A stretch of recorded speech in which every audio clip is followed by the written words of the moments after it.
All right, seeing you guys load up. John Calvin, good to see you in the house, man. Dennis M. Well, fine. I'm glad you're here. Going live in just 3.5 minutes with Coast to Coast. This week's installment. Great show with Chris Simmons, Mr. Michael Lichter, back from his brief medical sabbatical. And I got that all out first try. Stick around just 3 minutes. Grab something cold, sit back. Coast to Coast, going live.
All right, we're just about a minute and a half out, and I just want to remind you guys that this is coming to you live every week through the courtesy of our friends over at Choppertown. We can't thank them enough. People around the world watching Coast to Coast tonight through Choppertown. All our friends and family over at Cycle Source Magazine carrying the feed, as well as Dennis Kirk. We appreciate them, along with all our sponsors. Just a minute to go. We're almost there. They're getting loaded up. Stick around. 1 minute.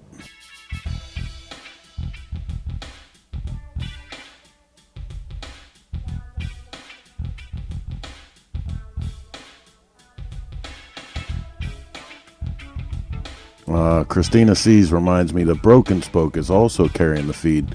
Our friends at Broken Spoke, man, a lot of good times this year. Some of the only motorcycle events that we got to go to included the Broken Spoke family. But we're coming down to the marker a few seconds late. Who can blame me, right? Getting ready. We're going to pull this one out of the stable, get it up on the track, and go live with Coast to Coast. Here we go.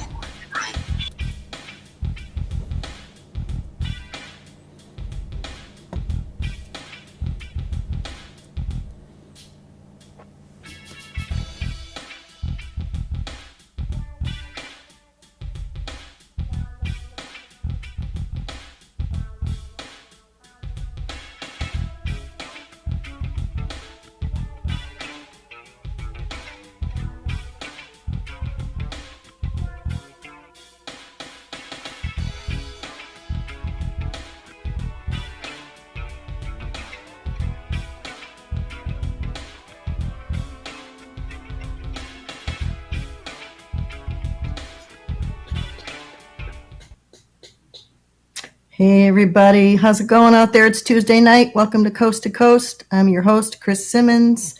Welcome you from the beautiful state of Hawaii. Yeah, it's a tough place to be stuck on a rock, but been home for 5 months, 6 months. I don't know. I'm losing count.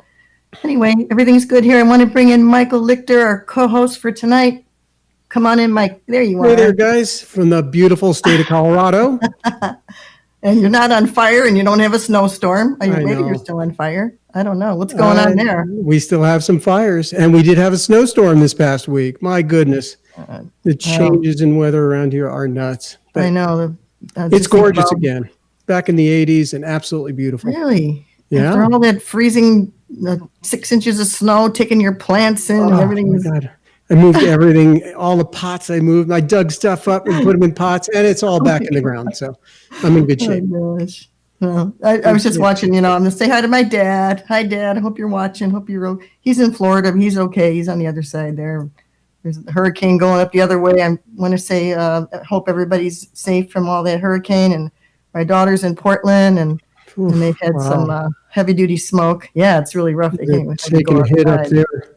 I know Dave Nichols had to evacuate his neighborhood. Oh, yeah, I saw that. Yeah.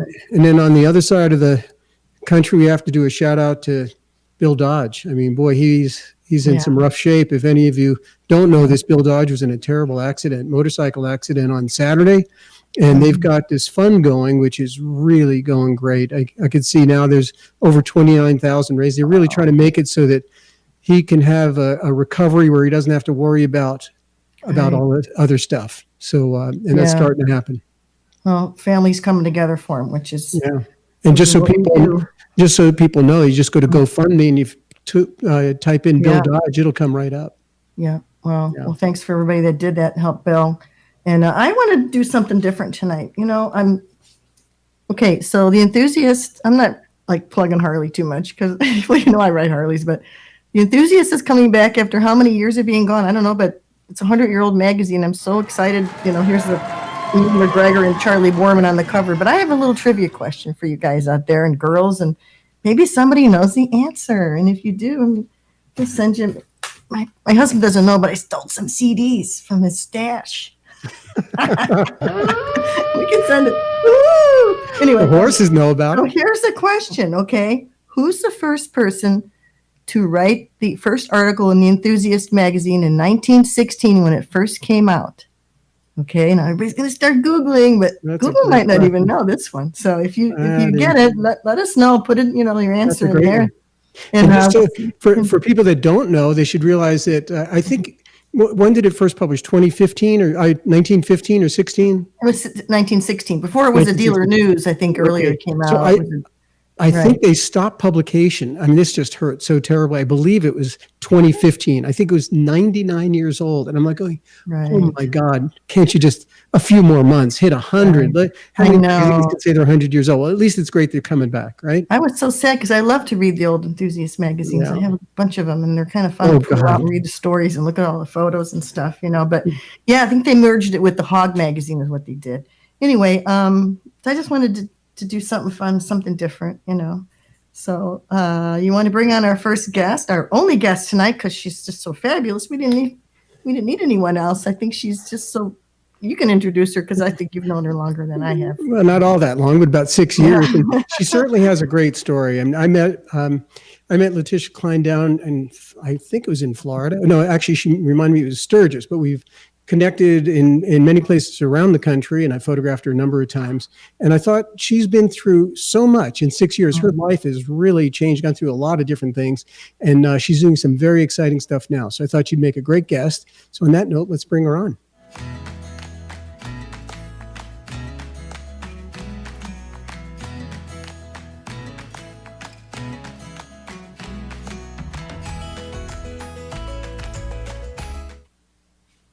Hey, Leticia Cline, this is your life.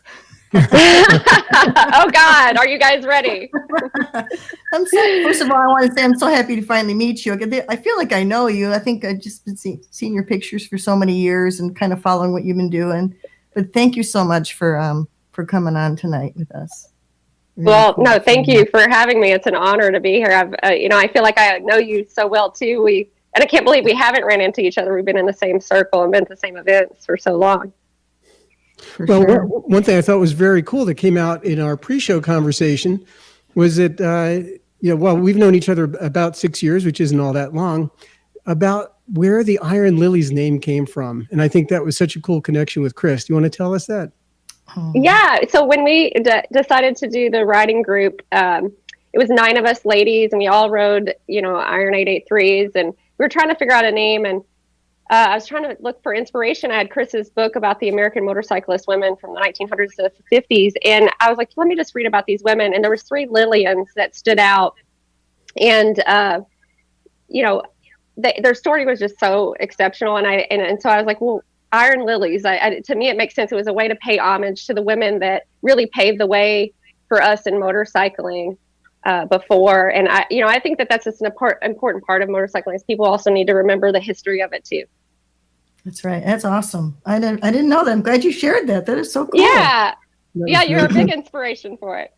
Oh, well, thank you. They inspired me, those women, like I said, And just maybe to show people that you are a rider here, let's bring on some of those Daytona photos, because that's when I think that was really the first time I photographed you. I guess I'd photographed you a little bit in Sturgis before then. But we were out on the beach with the Lilies and went over to the Broken Spoke, hit a few other spots around town. And actually, I guess we were doing this for Hot Leathers. So I guess you had some accoutrements there for Hot Leathers. But that was really fun. This was a different year, actually. That was a year or two later. We were back here on somebody else's bike. Can you tell us about your relationship with Daytona?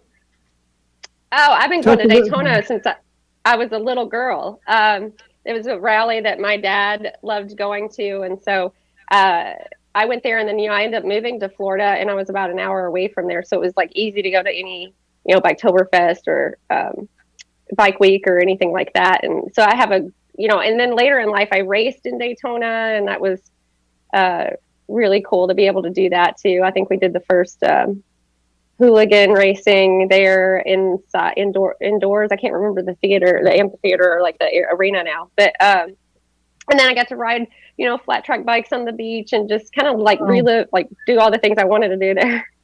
Wow, back up. I want to hear more about your dad. He sounds like a cool guy. Tell me about riding when you were a little girl and stuff. You're riding with your dad. Yeah, well, I grew up around bikes, and he built bikes in the living room of our house. So I was just accustomed to it. Like, it's just kind of all I knew. And then he, put me on a bike to ride with him, got me my own bike when I was 4 years old. And, when I was older, I'd ride to rallies with him. And then he had a shop, we'd work on bikes together, and it was just really like our connection, and he was a really cool guy, and he would travel everywhere and send me postcards from all these places. And then he passed away 12 years ago. And when he died, I used my bike to travel to all those places and that he sent me postcards from, to feel a connection. At first, it was really painful to get back on a bike because I took a time from it. But then I felt like a connection stronger to him than ever before through motorcycling. Well, it sounds like you shared the wanderlust with your dad. I just love that word. Yeah. I want to do that. Yeah. Wanderlust. Well, what amazed me also is that it seems like your motorcycling career is really split in two, from before, when your dad was alive, and until after he passed, and you took some time off and came back riding more on road bikes. But can you tell us a little bit about that earlier career? Because I didn't realize that you were racing, and you were a spokesperson, and you were an MC, and really have quite a history in off-road riding. Yeah, we were talking about that because you asked me how long I knew Roland Sands, and I said, I don't know, 20 years or something. And that's, racing motocross, like small events or mini O's and things like that. And then I got into announcing it because I worked as a model too, and I made pretty good money from that. And it was really hard because when you race dirt bikes, you wreck. And so I was always beating my body up. So sometimes I'd take a break from it, and the way I could still be involved was to announce. So I did GNCC, motocross, supercross, superbike, and I can't remember, I can't remember another segment of it. And then I did in that segment, I did it for television, and then I did it for the track. And then I also did it for online shows, like Racer X had an online show that they started at that time. So I would do the pit reporting from there. And so I've just been, any way I could be involved, I was involved. Yeah. Do you like cats? Not really. I mean, you have so many lives. I can't believe it. 'Cause, you kind of gloss over this modeling thing, but my understanding is that you're in modeling, doing fashion in Tokyo. She did a little modeling. Come on, Oh my God. I think more than a little. How about tell us a little bit about that? Yeah, I did. When I was 13, went to Tokyo and modeled. I modeled all over. I did even did music videos and acting with it too, like commercials and stuff. But when I got older, and a little curvier, I modeled a lot of catalogs that people couldn't see, but that was the best pay. And then I was in quite a few magazines and, Maxim and Playboy and stuff like that, which was, cool and helped launch excuse me, into other the things. same month, was it? What was that all about? Yeah, so that was, I know, right? So I was the only one that was in the same month. And because the thing is that Maxim didn't put who was in Playboy. They actually, within 2 years at that time, I was the only one they did that with. So, and I was on a wrestling show. That's the other thing I didn't tell you guys. I was on a wrestling show. Yeah, on Spike TV. So I was the announcer for that at that time. And I was commentating on motocross races and wrestling and modeling. So I was like... And then roller derby on the side, maybe? Or a little roller derby. What's left? Let me think. What could you do? I would love to do it all. I would love to do that. And if I could roller derby, I would. You learned how to be an MSF instructor. You taught your mom how to ride. I think your sister rides. You taught your mom how to ride. What was that like? Yeah, that was it went a lot better than what I thought, because whenever it's mother-daughter, it could go head to head. That's me and my sister and my mom. My mom wanted to learn how to ride. I think she might kill me if I tell her age, but 59 or 60 at that time. And I thought, this is a beautiful experience. I'm an instructor, and I asked the Harley dealership if I could come in and teach her. And so I went there, and it was beautiful. It was a great experience. I know my mom, I know how she reacts. So I was able to like teach her. And one of the reasons why I wanted to be an MSF instructor is because, I love motorcycling so much, and I want, I just respect it so much that I wanted to teach people, I was influencing people through social media, but I wanted to influence them in the right way. So if they knew that I took it serious, then I hope that they would take it serious too. Sure. That's powerful. I love that. And then you did some Hooligan stuff. So tell us about how you became the first female Harley-Davidson Hooligan rider. Wow. Oh, I don't. Okay, so Harley-Davidson had been talking about doing something with me for a long time, but they weren't really pulling the trigger, and I'm kind of impatient. So I was at Sturgis, and I was like, you know what? It's only 900 miles. I'm just going to ride there. And I just rode straight there, and I showed up at their door, and I just knew a couple of people there because they'd been emailing me, and I asked for them, and no appointment, nothing. They came down, and they're like, that's great. That's amazing that you did that. You're so proactive. And we were talking about what we're doing. And then at that time, I just kind of with Roland, did some flat track stuff with him. And so they're like, hey, can you come in our office tomorrow for a meeting? And they set me down, and they're like, hey, we want to sponsor you for one of the Hooligans, to be one of the Hooligans. I was the only one. It's all dudes. And I was like, are you sure? I'm not that great of a racer. You know what I mean? I was like, really? But, hooligan racing is really about the fun of motorcycling. It's getting people to think you don't have to be this heavily trained, from the birth athlete to get into motorcycling, and you can ride your race, your normal bikes, kind of on there. It's to get people excited about the sport again. And I think that was my role, and I was excited about it, and I wanted to take it and run with it. So I got 2 race bikes and built them. And then I had every race, I would have a different female race the other bike as a teammate, because if I had teams and I'm only giving one other girl a shot, I wanted to give 12 other girls a shot. That's awesome. I didn't know. See, I learn more about you all the time. That's great. How cool is that? Stories. Wow. Well, there's something I never wanted to do. I'd say you're out there also inspiring a lot of people. So I'm kind of curious about the whole influencer thing. When did that come about?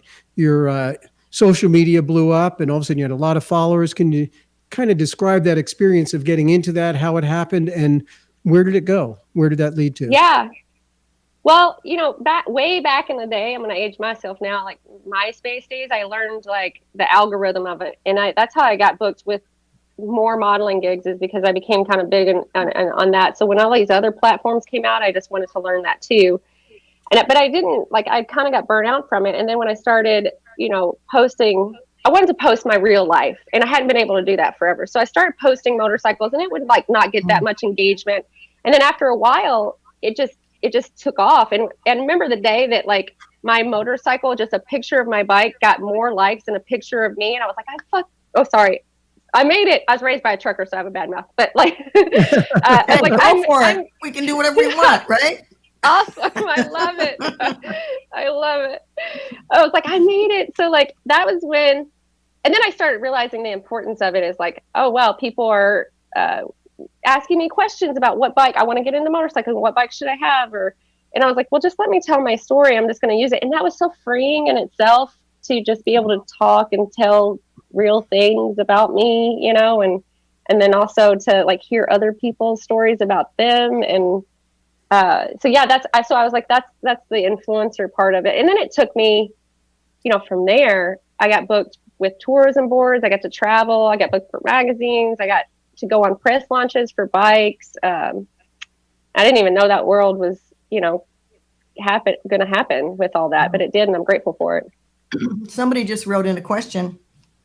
What were your biggest challenges in this male-dominated industry? Wow, we've never thought of that one before, haven't we? A great question, actually, wasn't it? It came from Marcy Latch. Yeah, that's awesome. Very good question. Yeah, it's a great question. And I always say that the thing that I think that holds us women back sometimes more is ourselves, because since the moment we were born, we kind of were trained and conditioned to think that we were the weaker sex, that if we did something male dominated, then we're less female. And I think that, trying to find that balance, and I even tried to find that, like, modeling and riding a bike, and I think it was just being taken serious as a rider. And I did a lot of work. I mean, I beat my body up to be taken serious as a rider, and I think I was trying to prove that more to myself than other people. Like, I rode to every single rally. If I had a race, I rode to my race and then raced, which I should have been resting. If with the women riding group, we had to ride at least 10,000 miles a year, and own and work on our own bikes. So that's cool. So, I think that was the Iron Lilies, right? Yes. They were out of Florida. Is that where they were out of? Yeah, originally, out of Orlando, Florida. But the Iron Lilies, they seem to be really the cutting edge at the time. I think that was around 2015, and I mean, there's many women's riding groups now, and I think you were pretty much ahead of your time on that one. One of the early ones. Would you agree with that? Oh yeah, I would say so for sure. And we wanted to keep kind of the old school riding rules to our group. So we didn't let other members in, but we wanted to influence other people. And then later on, we opened the group. We had so many people wanting to join, so we opened the group up to members all over the world. So we have people that ride for the Iron Lilies all over. But at that time, like, we were just these 9 chicks that traveled around. We rode to all the rallies. We led rides. We raised money and awareness for different causes. And we had to have a minimum of a CC bike, and the reason why is just because you had to keep up. Like, we rode a lot, Sure. Well, I'll tell you, it was pretty badass, because when you guys all pulled in somewhere, that was quite a scene. I felt like brought a lot of attention, didn't it? Oh yeah. Did you ever do the Babes Ride Out? That's the one I want to do. It's on my list still. I haven't gotten to do that one yet. Babes Ride Out. Yeah, I rode there a couple of years ago, the one in New York. And I'd love to do the California one too. And I was amazed. Like, I thought it was like a great thing. I walked away from it. Like, there's so many beautiful stories that were there, but there were so many different types of women motorcyclists, like adventure bike, just dirt bikes, choppers, bobbers, like, new riders. And I mean, it was just a place where everyone felt kind of comfortable be themselves. Yeah. Women supporting other women. That's where it's all about for me. I got to do that one. That's on my list. I'd like to get in there with my camera. I don't think you're allowed, right? Mike. You have I don't the think so wrong either. equipment. You wear a wig. It's a good excuse, though. Anyway, Except a bra. We'll get you in. You know All somebody. right. There you go. Just to finish off, I know we already went over the influencer thing, but it seems like things have changed both with that category and that maybe you've pulled out. I don't know where that fits in with your life now. I do recall you made a post, it must have been 2 or 3 years ago, where you kind of put it out there that you're stepping back, that you were going through things in your life and you're pulling way back. Can you tell us a little bit about that whole thing and where the influencer movement is with your life now? Yeah, well, yeah, my life has changed so much. You know, it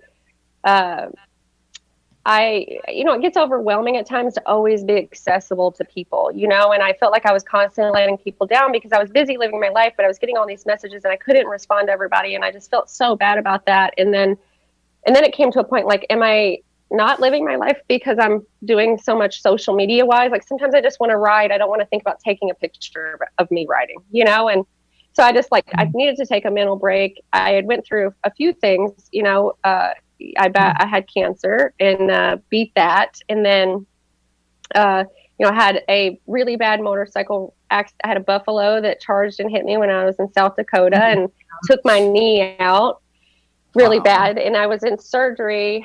And then what's crazy is that I ended up having, after surgery, 9 months later, I had a wreck in Thailand riding with a diesel spill. It was a freak accident. 4 bikes went down. You know, I got taken out too. And tore the same knee. So I just had surgery 4 months ago. So that really, there was a good period of time where I wasn't able to be on a bike. But I started I started a free community motorcycle garage in my hometown called Smiley's. And that's named after my dad. It was his garage. Me and my sister bought it. And then we went and found his bike that he had, and we bought that. And we opened it up for the community, and I thought I could use the contacts that I have in motorcycling to offer free parts and accessories, gear. You know, it's kind of like leave one, take one. People donate like parts to me all the time. It's like I walk out of my door and there's like motorcycle parts right there, and I'm able to give it to the shop, and people call me as like, hey, do you have triple trees for this? Do you have, a tire this size? Or so that's been like rewarding since I haven't been able to ride as much. And then I got a million other things going on. I still want to hear about the buffalo. How the heck did the buffalo hit you? Did it come charging at you when you're on your bike? What was that? Yeah. So I was, you Custer State Park, there's like so many buffalo there, and they just came out of rut. So they're just everywhere. Everyone stopped in the road looking at them. I just put my bike in neutral. I was just kind of coasting through because I was looking at them, but I didn't need to have it in gear. And I look, and this buffalo like raises up, and I'm like, it's not going to charge me, is it? And sure enough, it took off. So I was like, oh shit. So I just put my bike in gear, and then I tried to go, but I couldn't go fast because I would have hit somebody. So I'm trying to get away from it. Rangers are on horseback there to like charge back at the buffalo. So they're coming at it. It's a girl buffalo. She turns and she just hits me. And I put my leg down to stop it. Like I could stop it. And it just crushed my knee. It like hyperextended it. And gosh. Yeah. But I rode 3,000 miles after that. You rode with your leg broke? No way. Yeah, I had to. I triple bandaged it, and I used a cane, and I had just put 16-inch. I just put new shocks on my bike, so it was really high. So I'd park next to walls, and I would use my cane to like push off from the wall to like ride my. I had to get home. Goodness.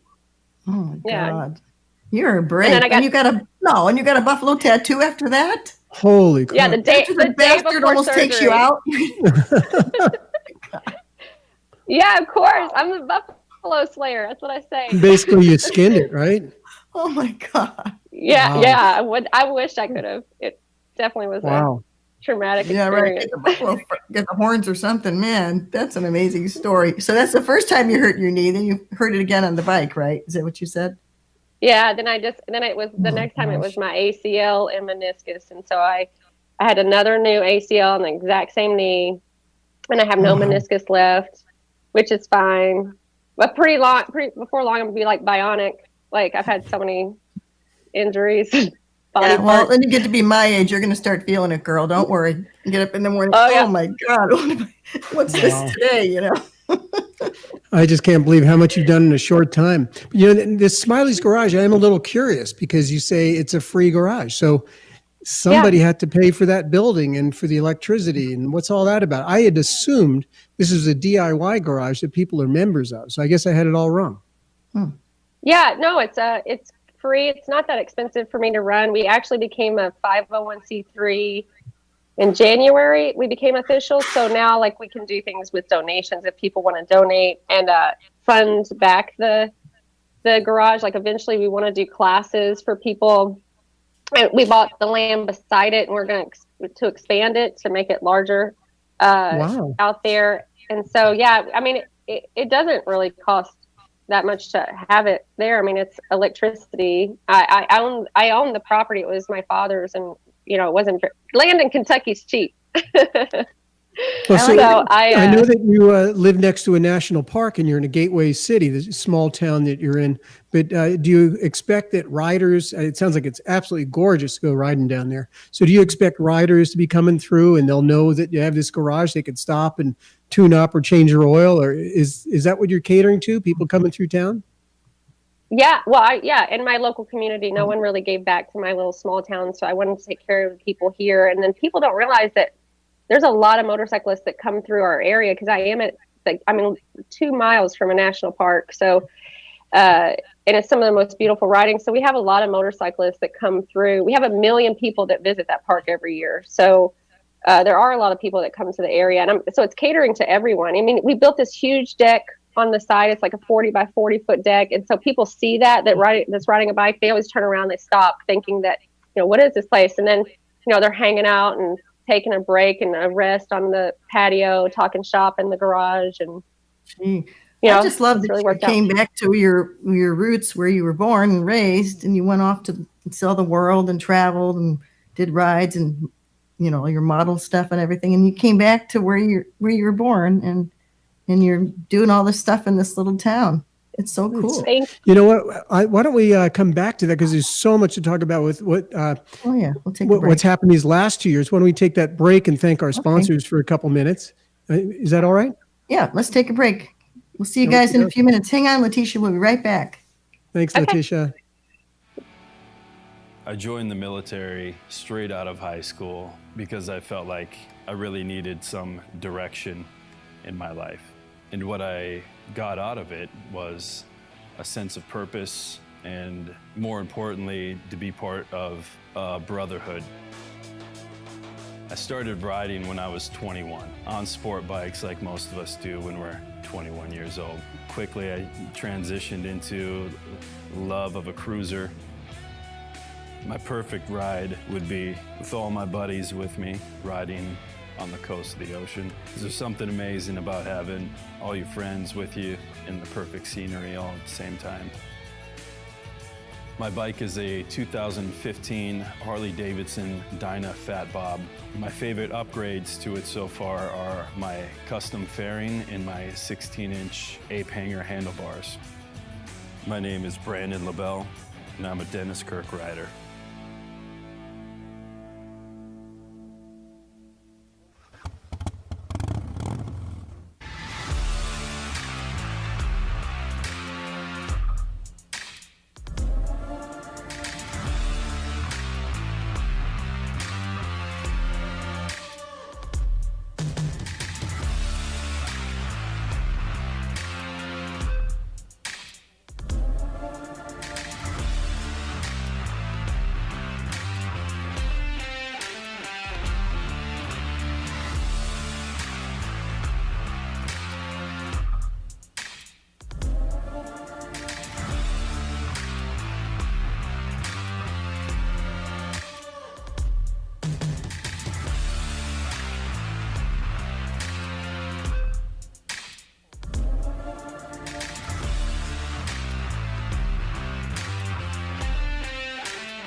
Man, we have the best sponsors. I just love those commercials. Really into that. We're always, by the end, we're always bouncing around. Really. So let's get back. Yeah, let's ask her. You go ahead, Mike. I know we were just talking Well, about I thought it. your comment there. Let's bring Leticia on, because what a great comment there from Cris about this move back to a small town where she had her roots. And it's not even going to a small town. It's this small town where she grew up, a couple miles away from where she was born. And a lot of people, after living a cosmopolitan lifestyle for quite a few years and modeling and all the stuff that she's done with television, radio, announcing, racing, that to choose to come back to a small town of 2,500. Leticia, I have to say, what's going on in your mind? What happened, and what was that shift all about?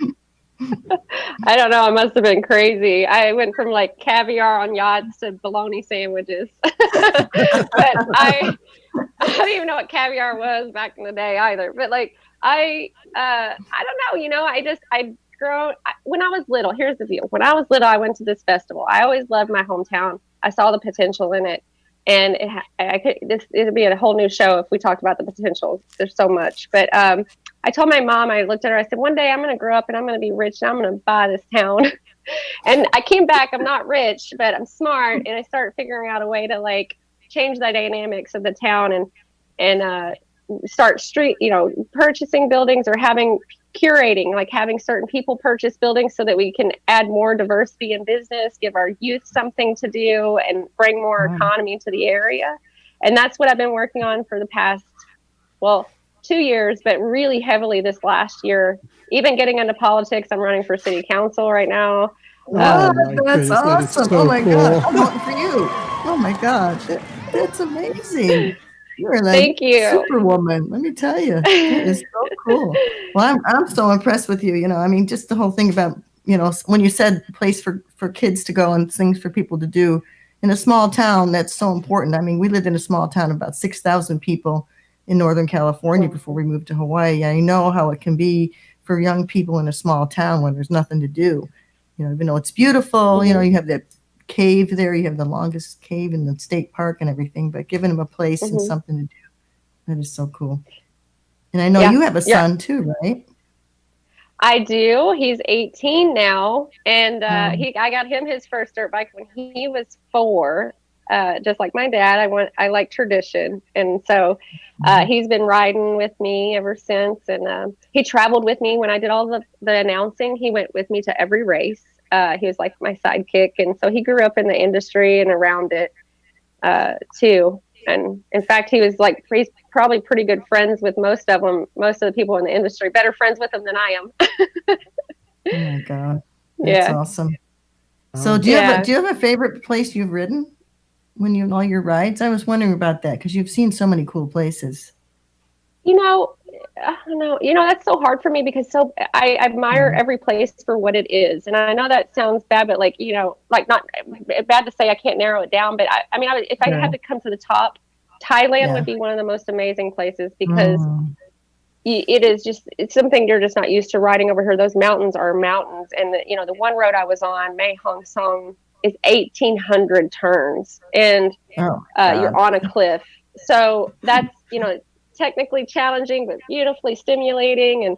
And then Mexico City was amazing because it was traffic and just insane, and but it was another culture. And then I love riding the Adirondacks and the Catskills. To me, that's some of the most beautiful riding here. And the roads are perfect conditions, so you don't have to deal with potholes. Just moose, that's the only thing. And me and the wildlife, we don't get along. So you don't want to get a moose tattoo, okay? Stay away from the moose. No. Exactly. I know what you mean about those certain places. There's certain places that are just so beautiful. And I don't know about Thailand. I can imagine that you always see these videos on Facebook where people put on, going on these little mountain roads. I know, Mike, you did some riding up in the Himalayas. I'm sure Nepal wasn't too far different than riding through Thailand. I'd love to go there as well. Some people have asked, other people have asked about your garage, which we covered, but I know there's more to your move back to the town, your bar. Maybe you could tell us about the bar. And I know you've told me about some amazing plans for this entire block that you now own. Why don't you tell us a little bit more about that? Cool. So there was just a little shitty building it's not shitty. It was, just shitty inside. that was available. And we walked in, me and my sister, and we're like, this would be a great place for like a dive bar. And so we just were like, let's just do it. It's so cheap. And we start building it ourselves. And then we built the entire bar, got everything ready in 70 days and opened, which was, it was all new plumbing, all new electrical, all new AC, built the bar, the back bar. And so we did that, and it just became, we're the only bar in town directly from a church in a town that went wet 4 years ago. So we have fought some challenges to be in that tiny town. But it was great to see the community come together. And you guys were just showing pictures of all the motorcycles on the road. We had a bike night every Thursday, and we decided to do just like an awards rally, like bike night. So we got a permit, closed down part of the road, and 600 bikes ended up showing up. And wow, and that's incredible. Yeah, and we didn't even market it or promote it. Yeah, and the great thing that was about it is it was the Thursday before Fuel Cleveland. So like I had people riding through, in the industry that people look up and admire in this town, and they were there. So that was like kind of neat to do that. So we had plans to do that again this year. We had a dump truck that was coming to announce, possibly the Ives brothers doing the Wall of Death, and but COVID kind of put that on halt right now. So next year. Yeah. There you go. Well, it looks awesome. So what are the roads like to get 600 riders? The roads must be gorgeous around there. Can you tell us a little bit, or maybe even about about Cave City and the national park? Yeah, national park, longest cave in the world, 485 discovered miles, and like the land around it is really gorgeous, and it follows the Green River, and but to get to if you think of any kind of Appalachia country, hilly side, even some of the North Carolinas, Virginias, Indiana, like the rolling hills, 2-lane roads, corn for days, hay for days, and just it's just a lush green environment around you. And so that's kind of like what our roads are. The roads are really good. We don't have a heavy winter here, so as far as our road conditions, they're good. And so I think that makes for better riding when you don't have to worry about any of that stuff, and you can look at the scenery around you. Wow, there's the cave. That's awesome. I love caves. Yeah.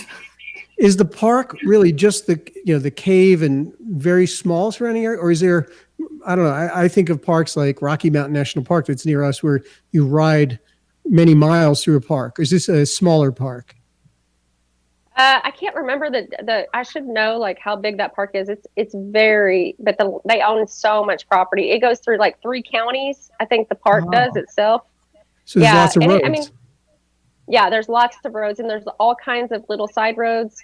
No cell phone service. It's like way out there. It's mostly roads and scenery, and there's all kinds of caves in my area. I think there's around 600 caves total, because we're in a karst region, which means that like we're just more susceptible to caves. And like, so when you come to my town, I live in a roadside attraction. I have the original old cement wigwams that were from the 1930s. We have life-size dinosaurs right off the side of the road. We have, all these little like tourist, gift shops and amusement parks and water parks. And it's like, kind of like a Route 66 town in a way. Well, didn't you say that you grew up as part of a roadside attraction yourself?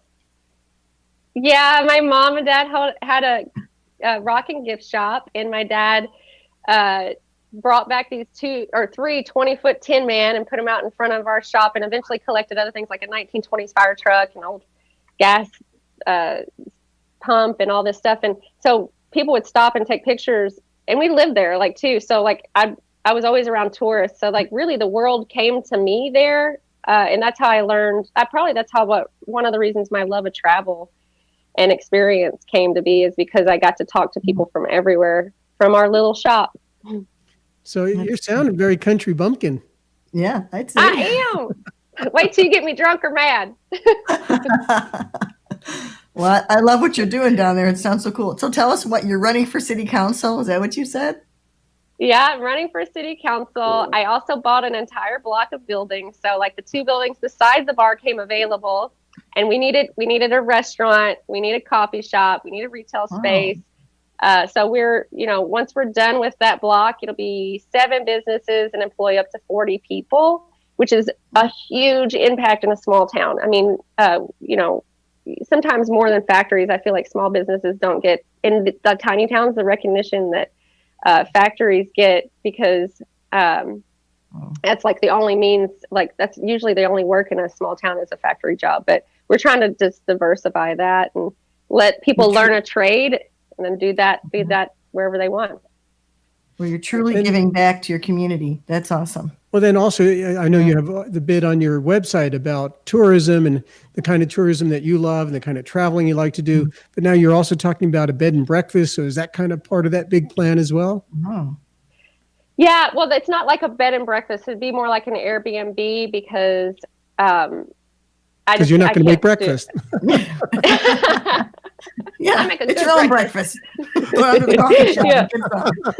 Yeah, exactly. But like Airbnbs, because we need more places to stay. We have 9 hotels at our exit because of the tourism, but nothing that's like just really interesting. And I want people to stay downtown where all those businesses, I'm trying to bring business back, the historic district.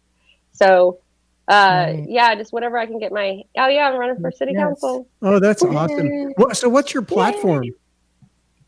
What am I running on? Yeah. Well, Lord, we could go into that all day about the corruption of a small town, but I'll just break it down this real short. Basically, I want to change the business license fees. I want to do annexation and expand the city limits so that we have opportunity to get more dollars from the state, whether it be grant money or aid or assistance. And then really just kind of the way that those dollars are being spent now, make sure that they're going back into the community to help diversify business and give incentives to new businesses. That's awesome. Do I sound like a politician? Good job.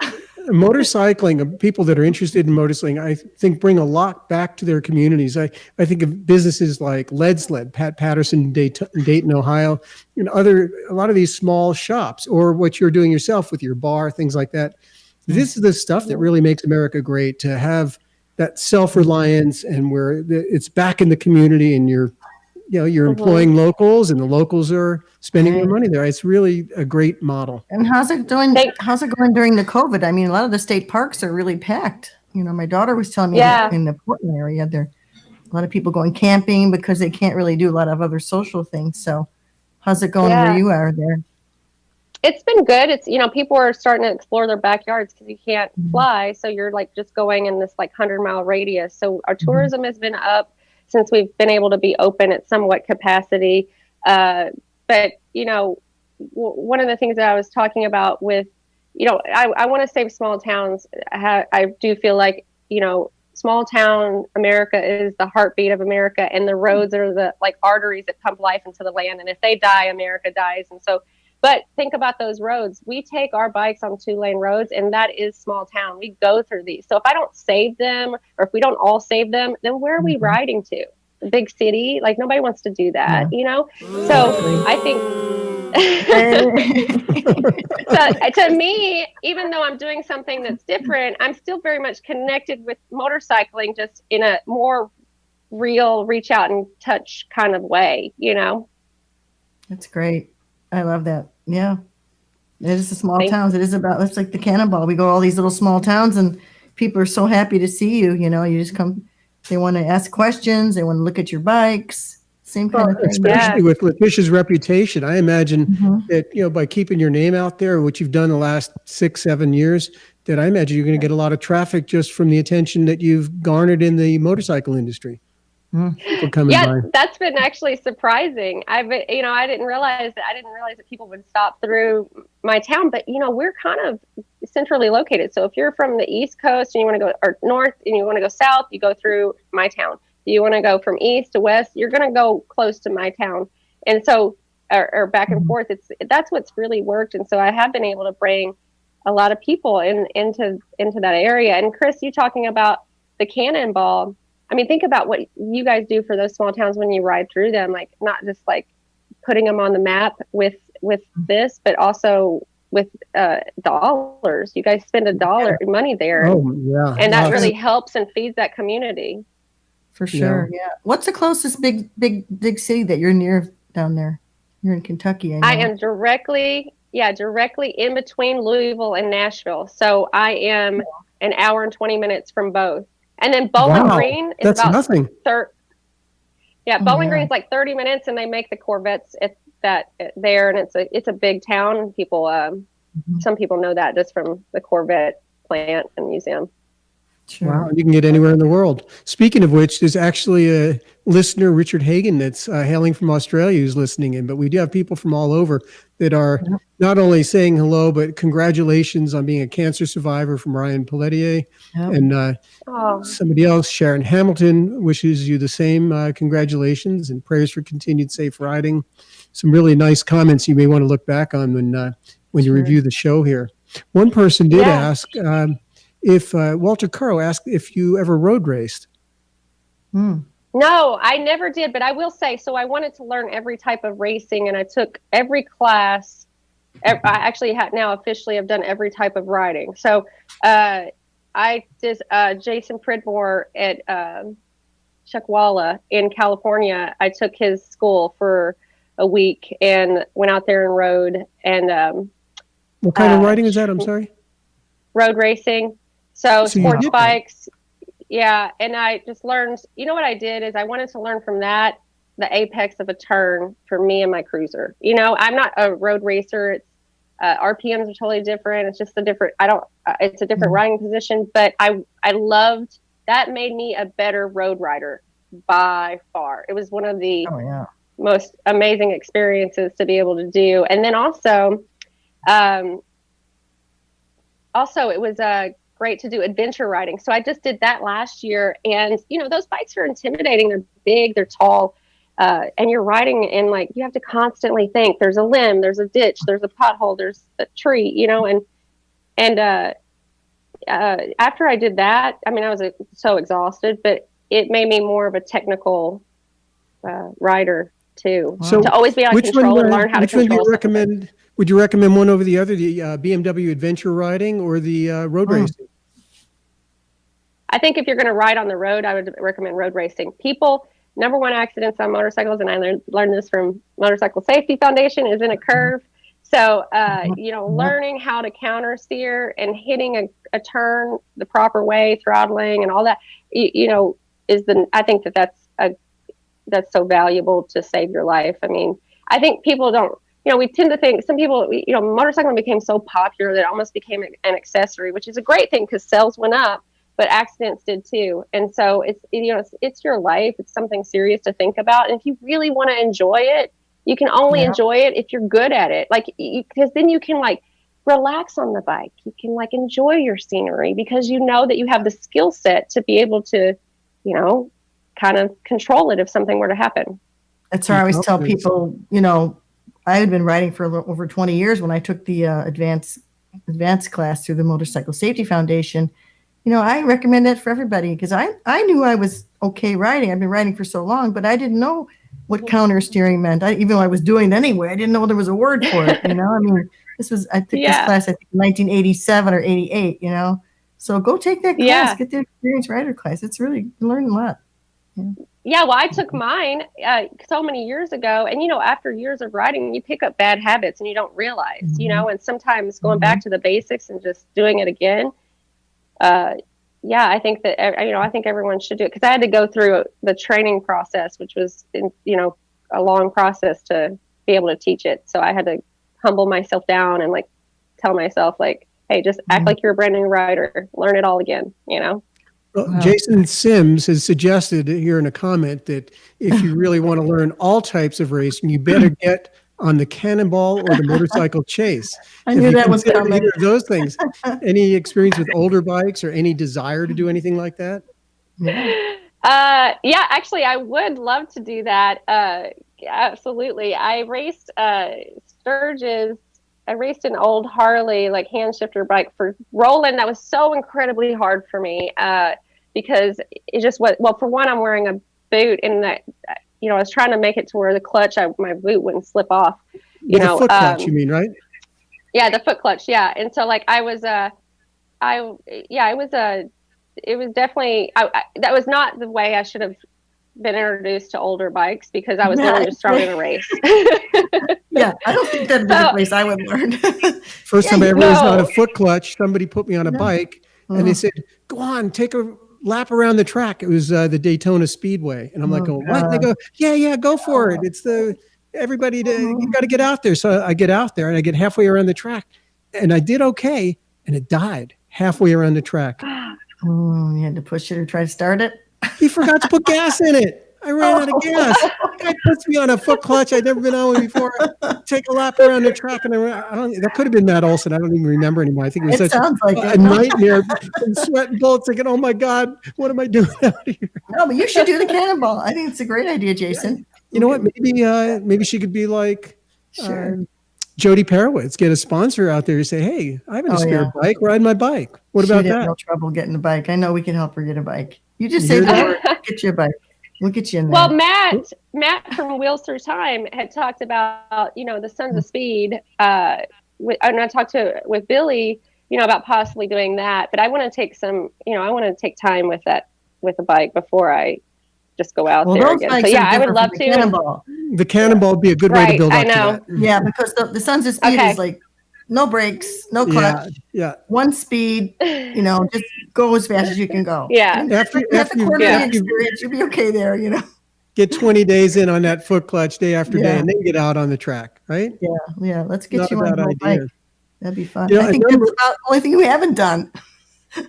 Really? Yeah, it actually, you're right. I thought I had done everything, but I haven't done that. You're right. Okay. Cannonball or Chase. There it is. Put it on your list. And put it out to our listeners to say, who wants to sponsor Leticia with an old bike? Yeah, great idea. Yeah, I want to see your David Yule painting. I know David Yule did a painting of you. Yeah, let's bring that up. Your Sturgis special painting he did this year. Yeah. So, how did that come about? Tell us the story behind it. Well, David and I had talked. We actually met at Sturgis. I was at dinner with Woody in Maryland, and David happened to be there, and I followed him, and then he came, that's when we got to meet. And then we talked quite a bit about doing a painting together, but we never could make it happen. It was either I wasn't right for the look he wanted to paint at that time, or we just weren't in the same area. And so, but it was on my list. I've been posting, I had these like milestones when I got back into motorcycling, all the things I wanted to do. Working with you, Chris, on something was one of them. Getting painted by David was another. Getting shot by you, Michael, was another one. So like, I feel like I just won the lottery. But he painted this bike. I shot it actually at Billy's shop in Columbia, Tennessee, and then he had taken a shot of the horses and put it together for Sturgis this year, and I'm just so happy about it. I can't wait to see it in person. I feel like you feel immortalized when you're in a painting, or like you just feel. It just made me feel very special. I have to say, being David painted me, I was just like, oh, I can't even look at it. I have it in my living room, and I walk by and I'm like, I can't even look at it. It's so awesome. I know. I don't know if I could like. I feel like if I put it up, people are going to think I'm conceited, but I'm like so proud of it. Like I can't wait to hang it. Well, we have it in our living room. It's like the guy gives you a painting. What are you going to do? I'm not going to hide it in the closet. No, not at all. We got to watch these comments. Maybe we'll get some old bike being offered up, but already Kevin Bass from Minnesota, he's chimed in. He says, come race the beach with us next round in Milwaukee. So there's beach racing you got to put on your list. Then Marcy chimed in from Kauai and said, come race the drag strip with her. So have you done that? There's another offer. You got to check out these comments here. I will, and I'll probably hit them up. The drag racing is something that I actually love to do. We have a drag strip here at Beach Bend, and so I would go out there and after knee surgery, because I couldn't really, when I was allowed to ride, I had to be kind of careful. So I could go in a straight line, no problem, but like I wanted to learn more about that. And I just love that rush. And I love like reaction time, you know, in racing, it's all about reaction time. So like, I love that part of drag racing too. It's about reaction time. It's about your timing of, you know, shifting. And so and then trying to stop it afterwards. Like, I love being out of control. I also think that women sometimes have something on guys. I've seen with reaction time. Do you remember Lori Dalton, right, Chris? Oh yeah, Lori Dalton. And there's that photograph I have of her where her eyes are bugging out and the front tire's off the ground and the back tire is all twisted. And I always thought that, to me, there's a woman racing, like she was so one with the lights and one with the track. So focused. Yeah. So focused. It sounds like, you know, it's amazing because here, in a sense, your life is slowing down. You're down in your dive bar, but you still have quite a list of things that you hope to do. So it doesn't sound like that's getting much smaller, is it? No, if it gets smaller, then I'm probably dead. Like, I got to keep doing stuff. I'm going to do, you know, I'm trying to live it all right now. And it's not getting any smaller. You're right. I didn't realize how big my list had got until this show. So I got to get to work. You got plenty of time. Trust me. You know, Marcy also has, and this has to do with everything you're talking about. Where do you get all your energy to do everything? And you do that in all caps. So, I mean, and that's another great question. Where is this energy coming from? You've got it. Oh, some days I don't feel like it. You might think different. Like, I take a day off, a mental health day sometimes, and just lounge on the couch and like shut my phone off. But I think it comes from, we all get moments where we're like, God, we're overwhelmed, or like things aren't going our way.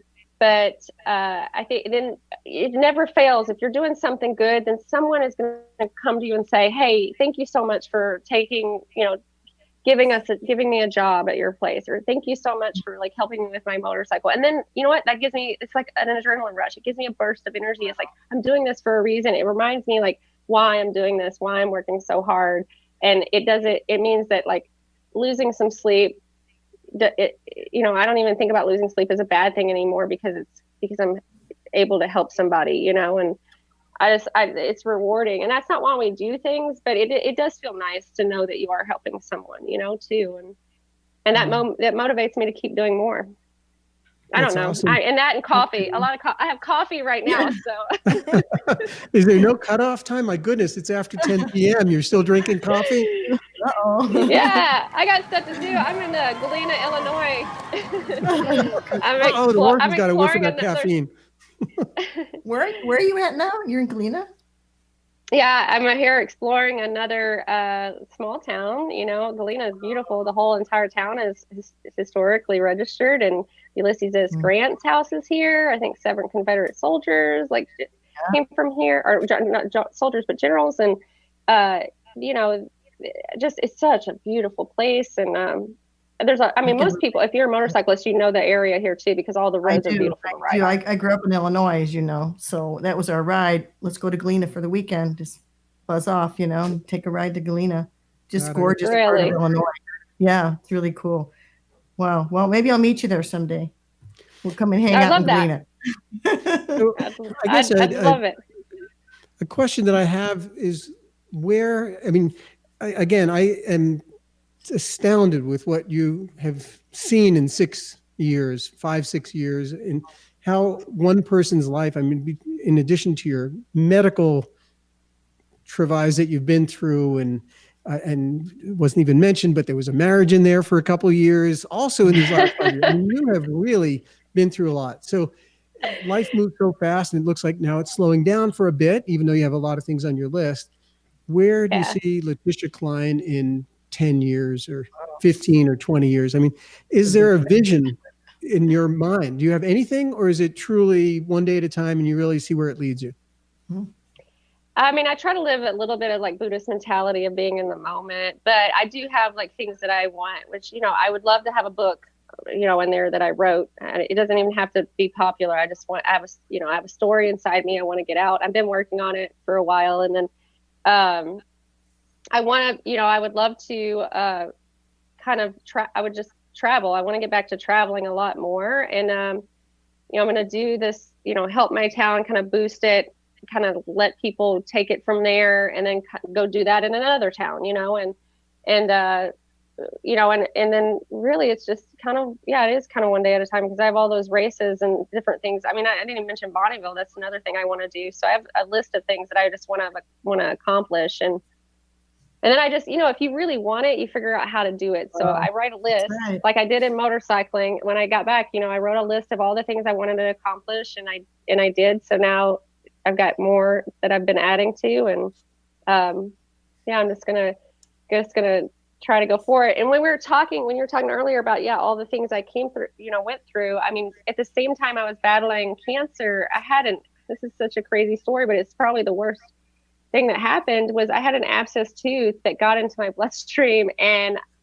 almost killed me. I was on bed rest for 3 months, and with so many antibiotics that it killed all the good stuff in my body. And when I finally got off bed rest, I had to race 6 days later, and it was in Portland, the one show, and I crashed and hit a wall. I couldn't control the bike. Like, I was so weak. I don't even know what I was thinking, but I didn't want to let people down, and I didn't even tell people that I was like going through that at the time.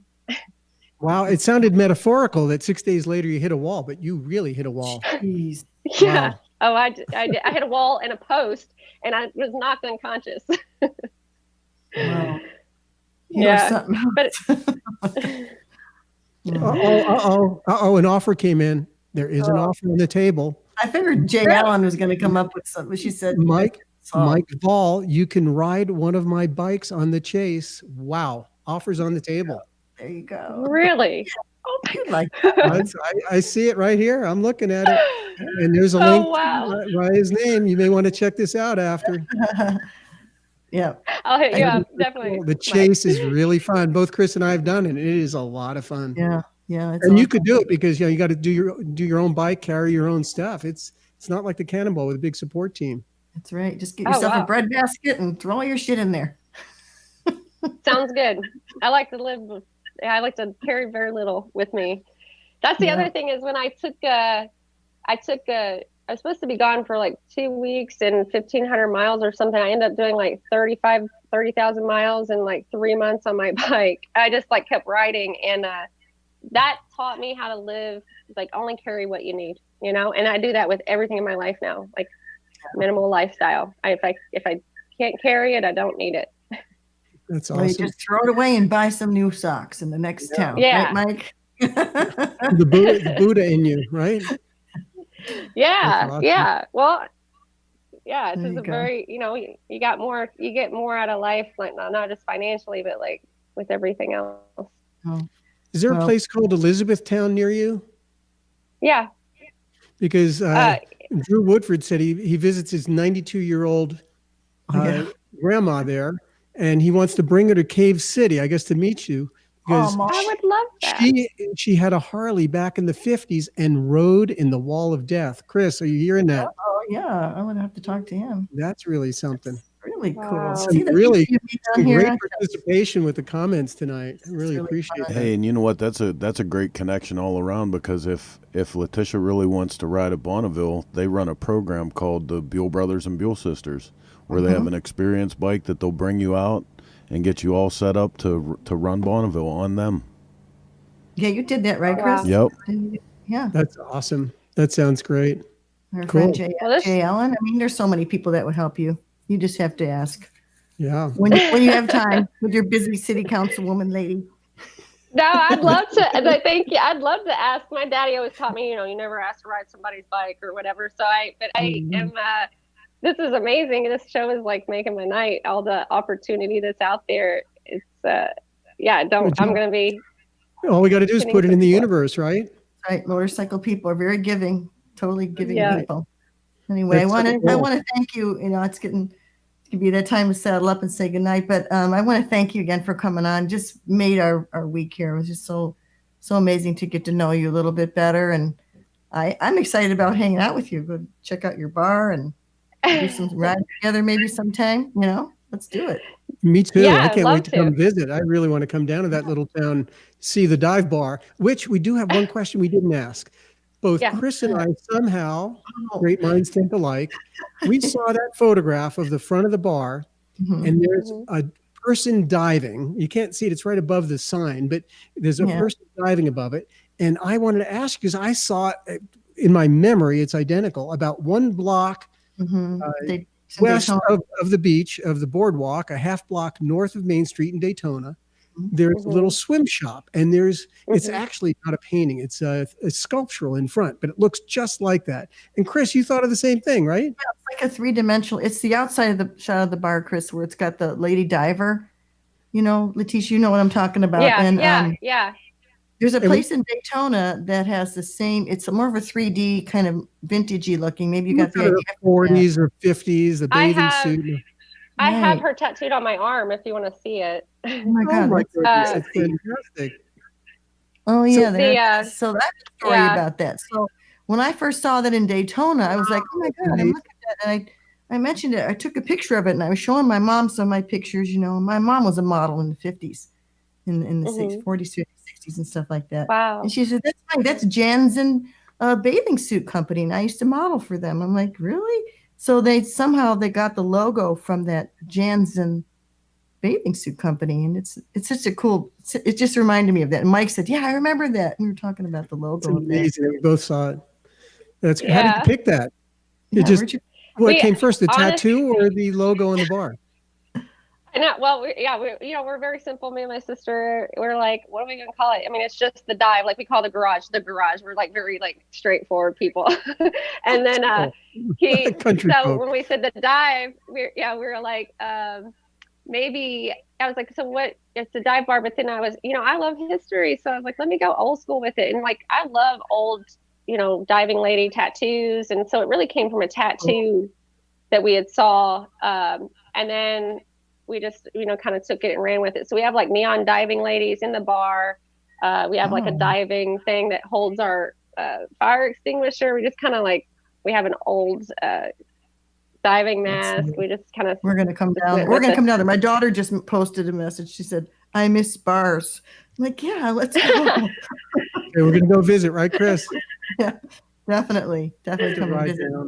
But anyway, I think that horse is headed for the barn, isn't it? I think I heard him saddling up. My dad. Hope my dad's still awake. He sits there and watches this show every night in Florida.